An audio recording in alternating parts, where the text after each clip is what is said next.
अस्सलाम वालेकुम guys, welcome to our channel सेल्फुल मैरिकोज। गाइस, आज जो हम डिस्कस करना चाह रहे हैं वो है real gases and ideal gases. आपने रियल गैसेस के बारे में भी सुना है, आइडियल गैसेस के बारे में भी सुना है, लेकिन आज हम उसके डिफरेंस को डिस्कस करेंगे, उसकी जो कॉन्ट्रोवर्शियलिटीज़ हैं उनको डिस्कस करेंगे। So firstly, what are ideal gases? Ideal gases वो होती हैं जो तमाम कंडीशंस पर जो है गैस लॉज को ओबे करती हैं। What are gas laws? Firstly मैं डिस्कस करूँ कि गैस लॉज होते क्या हैं। गैस लॉज आपके पास क्या है? Boyle's law, Charles law, Avogadro's law, these are all what? Gas laws. ठीक है, तो ये तमाम जो गैस लॉज हैं आइडियल गैसेस इनको ओबे करती है। जैसे हम बॉयल्स लॉ को अगर हम डिस्कस करें तो बॉयल्स लॉ क्या होता है? Volume is inversely proportional to pressure but at constant temperature. Okay, now the next is Charles law. Charles law is volume is directly proportional to temperature but constant pressure. And in Avogadro's law, what is? Firstly हमने discuss किया Boyle's law, and secondly हम discuss करेंगे Charles law, हमने discuss किया है, और third हमने discuss किया है एवोगाड्रोस लॉ। गाइस, अगर आपको ये लॉज नहीं पता होंगे तो आप आइडियल गैसेस को डिस्कस नहीं कर सकते। ओके गाइस, बॉयल्स लॉ में हमने क्या कहा? जैसा कि हमने एवोगाड्रोस लॉ को डिस्कस किया है कि आपके पास जो वॉल्यूम होता है वो डायरेक्टली प्रोपोर्शनल होता है नंबर ऑफ मॉलिक्यूल्स से। ओके, इसी तरह से चार्ल्स लॉ का हमने क्या कहा है कि वॉल्यूम जो है वो डायरेक्टली प्रोपोर्शनल होता है टेम्परेचर से। ओके, बॉयल्स लॉ का क्या कहा है हमने? वॉल्यूम इज इनवर्सली प्रोपोर्शनल होता है प्रेशर से। और इसमें हमारे पास टेम्परेचर एज वेल एज हमारे पास ये टेम्परेचर जो है वो क्या होता है? कॉन्स्टेंट होता है, और इसमें हमारे पास प्रेशर जो होता है वो कॉन्स्टेंट होता है। और एवोगाड्रोस लॉ में हमारे पास temperature as well as pressure दोनों कांस्टेंट होते हैं। गाइस, जब आप इसको समराइज करते हैं तो we get a equation that is called ideal gas equation और equation of state. What is PV is equal to nRT? इसको आप क्या कहते हैं? Equation of ideal gas equation. Okay, equation of state. Here it is a general gas constant, okay, जिसकी value आपके पास क्या होती है? 8.314। ओके, नाउ हम डिस्कस करेंगे कि रियल गैसेस आपके पास क्या होती हैं। रियल गैसेस जो होती हैं वो आइडियल से बिल्कुल डिफरेंट होती हैं। रियल गैसेस में आपके पास फोर्स ऑफ अट्रैक्शन भी होती है, फोर्स ऑफ रिपल्जन भी होती है, और बेसिकली रियल गैसेस को हम डिस्कस करते हैं वैन वाल्स फोर्सेस की बेस पर। गाइस, आइडियल गैसेस को आपने बनाना है रियल गैसेस के थ्रू, यानी आप चाहते हैं कि आपकी जो रियल गैस है वो आइडियल बन जाए। तो whenever you want to convert your real gas into ideal, you have to put some conditions. Okay, you have to put some condition, and this condition is what? Yes, high temperature and low pressure. Okay, जब आप pressure अपना लो कर देते हैं आपकी gas का और temperature उसका हाई कर देते हैं तो आपकी जो गैस है उसका वॉल्यूम इंक्रीज होता है। वॉल्यूम इंक्रीज होता है, इट मीन्स कि काइनेटिक एनर्जी इंक्रीज हुई है मॉलिक्यूल की, दैट्स वाई आपके जो गैस का वॉल्यूम है वो इंक्रीज हुआ। और आपको पता है कि जो आइडियल गैस होती है उसमें हमने डिस्कस किया था कि इसके अंदर इंटरमोलिकुलर फोर्सेस क्या हो जाती है? जीरो हो जाती है। तो अंडरस्टूड है कि जब टेम्परेचर बढ़ा, प्रेशर कम हुआ, वॉल्यूम इंक्रीज हुआ, काइनेटिक एनर्जी इंक्रीज हुई, तो हमारे पास क्या हो गया है? हमारी इंटरमोलिकुलर फोर्सेस तमाम जीरो हो गई हैं, and the gas we have like a ideal. अब कौन कौन सी गैसेस हमने डिस्कस की थी कि hydrogen gas easily, helium gas, ये लोग जो है वो इजीली आइडियल की तरह बिहेव करती हैं। Why they can easily behave as a ideal gas? तो बिकॉज इसकी बहुत सारी आपके पास रीजन होती है। वन ऑफ देम इज कि उनके पास डायपोलर नेचर नहीं होती है। What is dipolar nature? Dipolar nature के उनके पास जो है वो चार्ज और डिस्टेंस के जो मैग्नीट्यूड है, यानी आप ये कह सकते हैं कि उनके पास सिमेट्री होती है, वो एसिमेट्रिकल नहीं होते, तो easily can behave like ideal. या वी कैन से दैट कि उनके पास पोलैरिटी नहीं होती है। तो इस तरह की जो गैसेज होती हैं वो इजीली बिहेव कर सकती हैं आइडियल। इनके अगर रिवर्स हम जाएं तो हमारे पास दूसरी गैसेज हैं जिनके अंदर इंटरमोलिकुलर फोर्सेस का बहुत अच्छा इफेक्ट होता है, और मोस्टली हम डिस्कस करते हैं उसको वैन डर वाल्स फोर्सेस की बुनियाद पर, तो इसलिए हम उन्हें रियल गैसेस कहते हैं। तो गाइज, अगर आप चाहते हैं कि आपकी जो आइडियल गैस है उसको आप रियल बनाएं तो उसके लिए आपके पास वैन डर वाल्स जो है वो इक्वेशन या वैन डर वाल्स फोर्सेज आपके पास नेसेसरी हैं। तो वैन डर वाल्स इक्वेशन क्या होती है? The van der Waals equation is only applicable for real gases. Yes, the point should be noted here.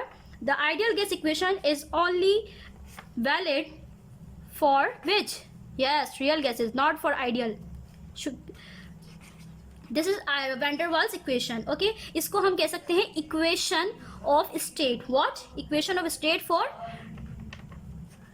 Der Waals means real gases. Okay guys, इधर मैं एक question discuss करूंगी आपसे रियल गैसेज और जो हमारे पास आइडियल गैसेज हैं इनसे रिलेटेड। आपके पास 3 ऑप्शन है, लाइक NH3 है आपके पास, ओके गाइस, हाइड्रोजन है एंड हीलियम है, सॉरी हीलियम है एंड आर्गोन है। ओके गाइस, अब क्वेश्चन ये है कि which gas deviate from ideal behaviour, यानी कौन सी गैस इसमें से ऐसी है जो आपको ऐसी लग रही है कि वो जल्दी से आइडियल बिहेवियर से डेविएट कर जाएगी। Yes, what should be the answer here? Yes, the ammonia. Ammonia can behave as a real, means कि वो आइडियल की तरह बिहेव नहीं कर सकती, वो जल्दी से डेविएट हो जाएगी अपने आइडियल बिहेवियर से और रियल बन जाएगी। Why? What's the difference between them and what is the main reason that put a idea in it? Okay, what is this? Is dipole movement. Okay, dipole movement आपके पास क्या है guys? इसकी जो डायपोल मूवमेंट है वो कितनी होती है? 1.42 d बाय। ओके, इसका मतलब ये है कि इसके अंदर इजीली जो है बहुत सारी फोर्सेस ऑफ अट्रैक्शंस होती हैं जिसकी वजह से ये अपने आप को स्टैंड आउट कर लेती है और इसके अंदर एसिमेट्री प्रोवाइड होती है। यहाँ पर एसिमेट्री होती है और आपका जो अमोनिया है वो फौरन से आइडियल बिहेवियर से रियल पे चली जाती है। गाइस, अगर आपको अपनी आइडियल गैस को रियल करना है तो उसके लिए आपके पास कंडीशन क्या होती है? यानी आपकी जो आइडियल गैस है उसे आप रियल करना चाहते हैं तो उसके लिए आपको कुछ कन्वर्जन करनी पड़ती है और वो कन्वर्जन क्या होती है कि आप बिल्कुल अपोजिट कर देंगे फर्स्ट स्टेप को। फर्स्ट स्टेप आपके पास क्या था कि आपने हाई टेम्परेचर और लो प्रेशर रखा था। इधर आप जब आप इसको आइडियल को रियल बनाएंगे तो आप क्या कर देंगे? यस, आप क्या कर देंगे? लो टेम्परेचर कर देंगे और हाई अपना प्रेशर, यानी जब आप प्रेशर इंक्रीज करेंगे so the molecule will come close. Okay, in this way when the molecule come close the force of attraction and the repulsion will increase, and in this way the molecule the volume of the molecule or the gas will be decrease. और in this way कि आपके पास एक assumption अगर आपको kinetic molecular theory में आता है जहन में, जो हमने लास्ट टाइम डिस्कस किया था कि a gas which zero means उसके अंदर इंटरमोलिकुलर फोर्सेस जीरो हो जाएंगी तो वो गैस आइडियल ही रहेगी। लेकिन जैसे ही उसके अंदर इंटरमोलिकुलर फोर्सेस जीरो से ग्रेटर होने लगेंगी वो गैस रियल हो जाएगी। It can never behave as a ideal. Okay, और गैस ये माइंड में रखिएगा कि कभी भी कोई भी गैस एग्जैक्टली और परफेक्टली आइडियल नहीं होती, एग्जिस्ट नहीं करती इस दुनिया में। ओके गाइज, आज हम एक और क्वेश्चन हम डिस्कस करेंगे, that is what is critical temperature and critical pressure. Yes, this is a question of interest you have to put in your mind and also keep in your mind. This is critical temperature and critical pressure. Critical temperature को और critical pressure को आप mind में रखिएगा। Different gases के different critical temperature and pressure होते हैं। And what are the critical temperature and the pressure. Critical temperature को हम डिस्कस करेंगे सबसे पहले। It is a temperature above which a gas can not be liquefied, यानी वो टेम्परेचर जिस पर आपका गैस लिक्विफाई हो ही नहीं सकता। Okay, and below which a continuous increase of a pressure and which would result in a liquefaction of gases, यानी आपका जो एक खास पॉइंट होगा उस पे जाके आपकी जो लिक्विड है वो जो आपका गैस वो लिक्विफाइड नहीं हो सकेगा। इसी को हम क्या कहते हैं? अपना क्रिटिकल टेम्परेचर कहते हैं। अगेन मैं इस चीज को रिपीट करूंगी गाइज, इसको आप क्या कहते हैं कि वो टेम्परेचर अबव विच, ओके गाइज, यहां हम लिखेंगे टेम्परेचर के above which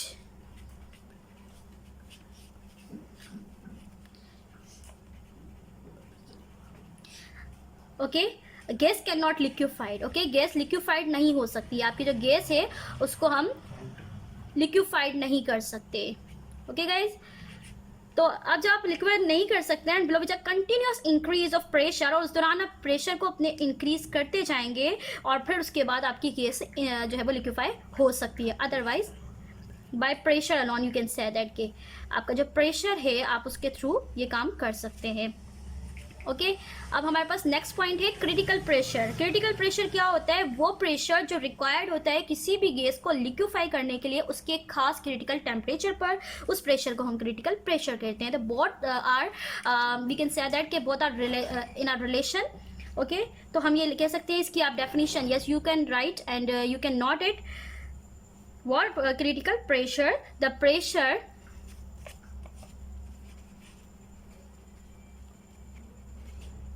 required to liquefy, यानी आपकी जो गैस है उसके मॉलिक्यूल का आप क्या करना चाहते हैं, उनको लिक्विफाई करना चाहते हैं, रिक्वायर्ड टू लिक्विफाई। और लिक्विफाई का मतलब आपको पता ये है कि आप अपनी जो गैस है उस पर हाई प्रेशर लगा रहे हैं ना, उसको लिक्विफाई कर रहे हैं, यानी आपके जो मॉलिक्यूल्स है वो करीब करीब आ जाएंगे at the critical temperature. Okay guys, इस तरह से आपको क्रिटिकल प्रेशर भी क्लियर हो जाएगा और इसी को हम अपना क्रिटिकल प्रेशर कहते हैं। Hope you will like our video and thank you so much. Subscribe our channel. Thank you.